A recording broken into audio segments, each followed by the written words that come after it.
Hello, parents. Today I'll be talking about the importance of practicing mindfulness of our own experiences as our children move through challenging life experiences. As mothers in particular, we tend to be so deeply connected to our children, especially those of us who bore children in our bellies. It's easy for us to get wrapped up in their lives so deeply that when they feel anxiety or they feel a little bit of tension, we feel it tenfold. And we almost are feeling their feelings for them. And that can not only feel a little bit intrusive, but it can also add to the burden that they carry and make their challenge greater. I love this quote by an anonymous writer. I don't pray that you have an easy life because I know that's not possible. Instead, I pray that you have the courage, support, and resources to make it through real life.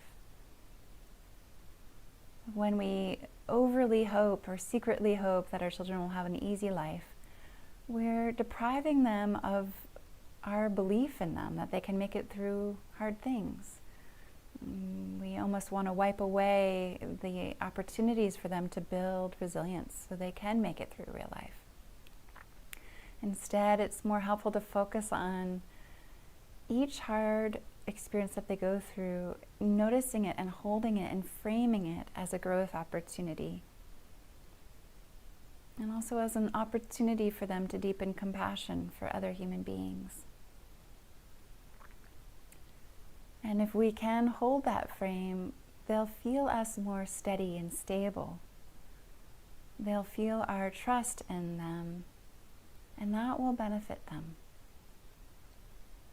I remember very clearly when I was a teenager going through a challenging time, how my own mother's worry about me added to my own worry about myself.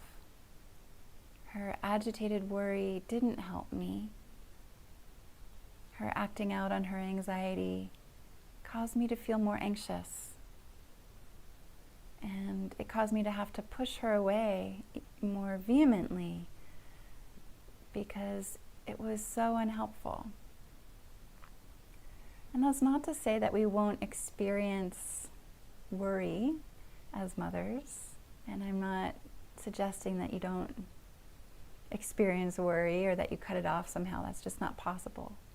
So what am I suggesting? I'm suggesting that when we as mothers feel the worry, feel the anxiety for our children as they move through challenging experiences or dark times or loss, or separation from friends or boyfriends or girlfriends, or being left out of a crowd or shut out of a crowd. A whole myriad of experiences. I recommend that we look within, that we take time to sit with ourselves and the experiences that are coming up within us. That we reach out to a broader community and talk to this broader community about what's happening inside our own hearts and minds. Whether this is a listening partner or a group support or asking friends to go for walks and talking to them, or a therapist. Some broader community that can hold us and whatever we're needing to say that's going on with our children or our families, so that we clear our own field, so that when we interact with our child, they don't feel all of that pent-up tension and anxiety within us. That's so unhelpful for them. So there's such great importance of really working with our own emotional states as our children move through challenging experiences. And as I bring this very short talk today to a close, what I'd like to do is to introduce the Tonglen practice. And Tonglen is a mindfulness practice. It's very simple, but it's not easy, and that's why we practice. And in this practice, on the in-breath, we breathe in the pain of the situation, the suffering of the situation. So let's say that my child isn't getting played in his sports game. And let's say that that's really bothering him and bothering me, therefore. And I'm feeling anxious about how he's dealing with it because he looks so sullen and he's not wanting to do his favorite things and he's talking negatively about himself and his self-esteem seems like it's taken a big blow. And I sit in my meditation and I notice that I want to talk to the coach and say something and advocate for him, advocate for my son. And I'm sitting with all of these impulses, and instead of acting on them, I'm just sitting with them, noting discomfort, unpleasant thoughts, unpleasant feelings, unpleasant sensations, sitting with them. And then after the period of sitting, when there's a stillness and a steadiness, an ability to be with, I can move into the Tonglen practice.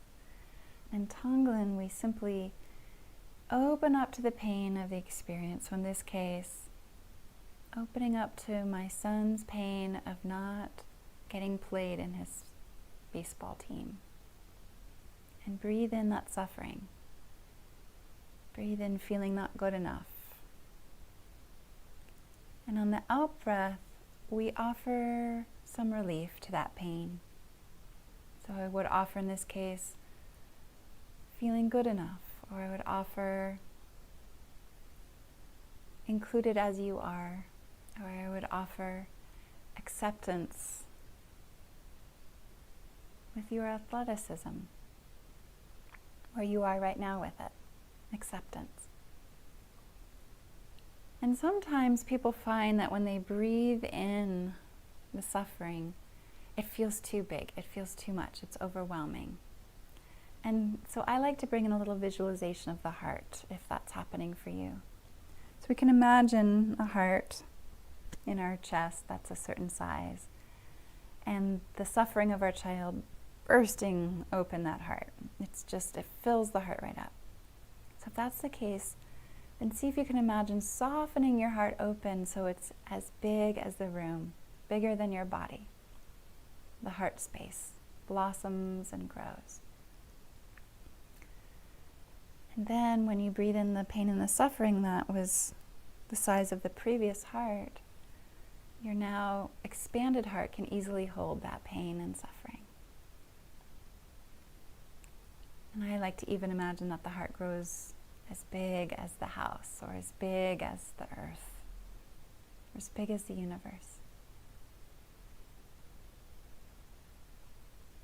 So on the in-breath, we would be breathing in, not feeling accepted or good enough, and on the out-breath, sending out acceptance of athleticism levels. On the in-breath, feeling less than and breathing in the qualities of feeling less than. And on the out-breath, sending acceptance. On the in-breath, feeling less than. And on the out-breath, sending acceptance just as you are. And continue. We would continue this. And you can set a timer for 1 minute or 5 minutes. On the in-breath, breathing in the qualities of that particular pain or experience of suffering. And on the out-breath, sending the relief and the qualities of that relief. And if at any time you find it challenging to do this, if an emotional experience comes up for you, the parent, then you can turn towards yourself and breathe in the pain and suffering of that emotional experience and send relief to yourself. On the in-breath, opening your heart to receive the pain of that emotional experience. And on the out-breath, sending relief to yourself. So this is the practice of Tonglen. And it's really a practice of softening the heart open to practice being in touch with the pain of the world, which most of us in the West have a difficult time with, because there's so many distractions from our discomfort. We tend to be running away from our discomfort vehemently. And it creates a disservice for us, and it leads to a grave disservice for our children who aren't learning, many of them aren't learning how to navigate the trials of life well, who aren't learning that it really is possible to make it through difficult life experiences with ease and openness. That there's a heart wide enough to hold them as they sob and kick and scream about the injustices of life. So when I'm saying make it through challenges with ease, I'm not suggesting that they're all smiley and happy. I'm suggesting that there's intense emotion, physical tension in their bodies, unpleasant feelings, unpleasant thoughts, unpleasant emotional states. And there's a capacity to stay connected through that. So the practice of Tonglen helps us develop a broad heart, a wide heart, a vast heart that can hold the suffering and, like an alchemical reaction, offer relief to that suffering. We breathe in the pain, we breathe out the remedy. So that's what we put in the field between us and our child, the remedy.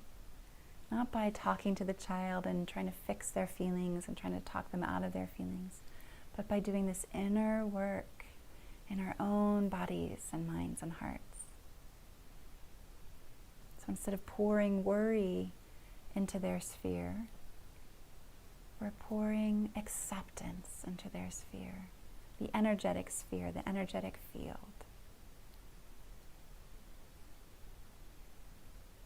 This makes a difference. Our children need to look up into our eyes, or if you have young adults, maybe even down into our eyes, and see us believing in them. See us shining acceptance on them. Not worry. And again, it's okay to be worried. It's okay to have worry. It's a human emotional state. We just need to process it somewhere else and then practice working with it within us. Breathing in the unpleasantness, breathing out the remedy. You can practice. So I just will add one last piece here to the practice of Tonglen. After breathing in the discomfort or suffering of our own child and breathing out the remedy to our child, it's also helpful to expand the awareness to include all beings who experience feeling left out of a sports game. All kids who have coaches who aren't playing them in the game. All kids who are feeling less than athletically. So breathing in, feeling less than athletically, and breathing out warm acceptance of athletic level. Breathing in, feeling left out athletically, and breathing out warm acceptance of athletic level, no matter what it is, of all beings. Now it's vast, it's broad, it's connecting our child to children all around the world. And that connection, that experience of connection matters for us and it matters for our kids. So thank you very much for considering this practice of looking within as our child goes through something difficult in their life. Looking within and practicing with our own bodies and minds and vast hearts. Blessings to you.